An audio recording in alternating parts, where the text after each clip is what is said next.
Yeah. Yeah. One thing that amazes me is, um, there's sometimes there are close calls. Like in baseball, was the person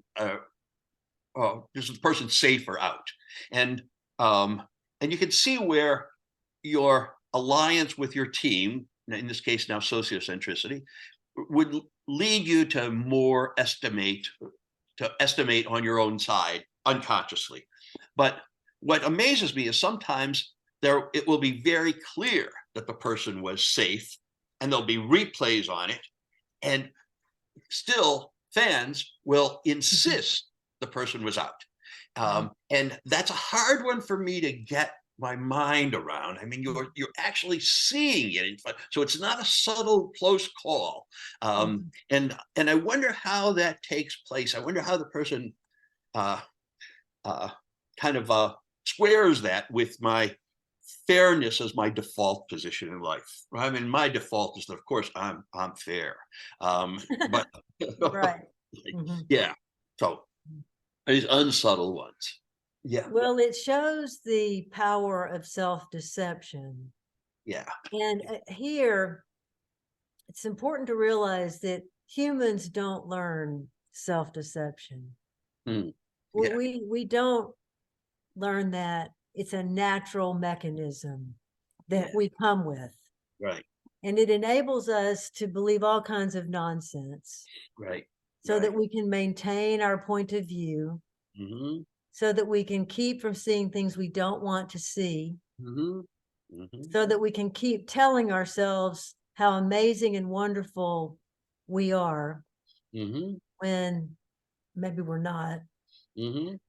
And so this means that it's very hard to command egocentric thinking, because if all of my thinking appears perfectly fine to me, Hmm.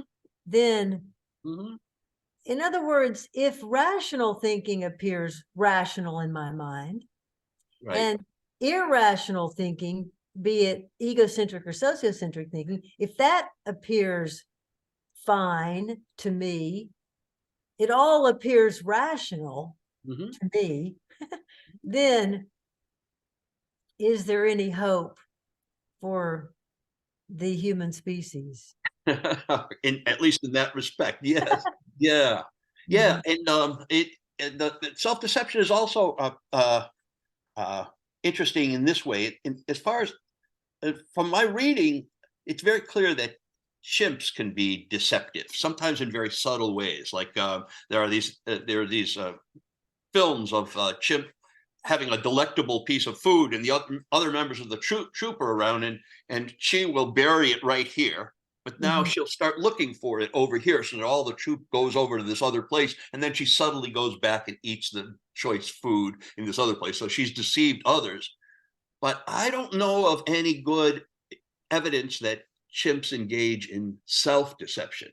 I mean, I would Mhm. kind of guess that they do, but I just don't have any evidence for it. But it's a kind of interesting question. Mhm. Um, Mhm. they certainly are engage in egocentricity. I mean, without any question. But and sociocentricity as well. Mhm. Yeah. Yeah, that's an interesting question.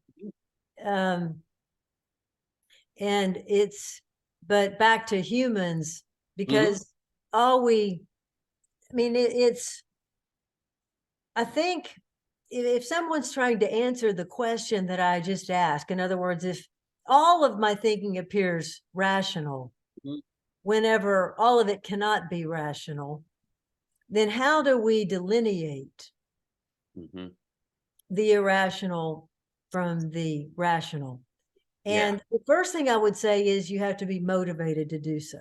Hmm. It has Hmm. to matter to you to that you embody intellectual Hmm. humility, Hmm. intellectual empathy, and other intellectual virtues.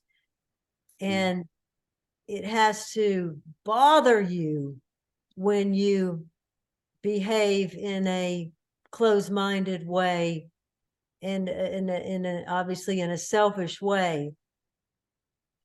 And often we don't find our egocentricity when we're engaging in it. Right. We identify it after the fact. And that's an early move. That's an important move, but eventually we have to identify it while we're engaging in it and correct it then. Yeah. Yeah. And yeah, I think the motivation is essential for it. In addition, I have to kind of be willing to look at the evidence from a frame of reference outside myself. So there's a difference between evidence and observation, in that observation can tend to be more egocentric than evidence is. Both of them can be gathered in an egocentric way, but since one of my observations are always my observations, not your observations, egocentricity can come into it even more. So here's one. So it's one of those days when you're driving through traffic, and it's one of those days when people are just driving eccentrically. They're cutting you off. They're going through lights. They're just behaving really, really irrationally and chaotically. And you wonder, why is that?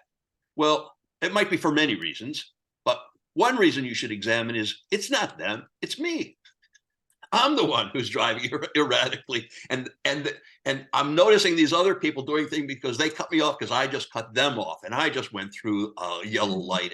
And but the way I get that is by stepping outside myself and saying something like, well, if this was someone else and everybody else, and seems to this person everyone's driving erratically, could it be this person? So by looking from outside, but my observation would lead me to believe that it's all these other people who are going wrong at the same time, even though the odds of that are very small.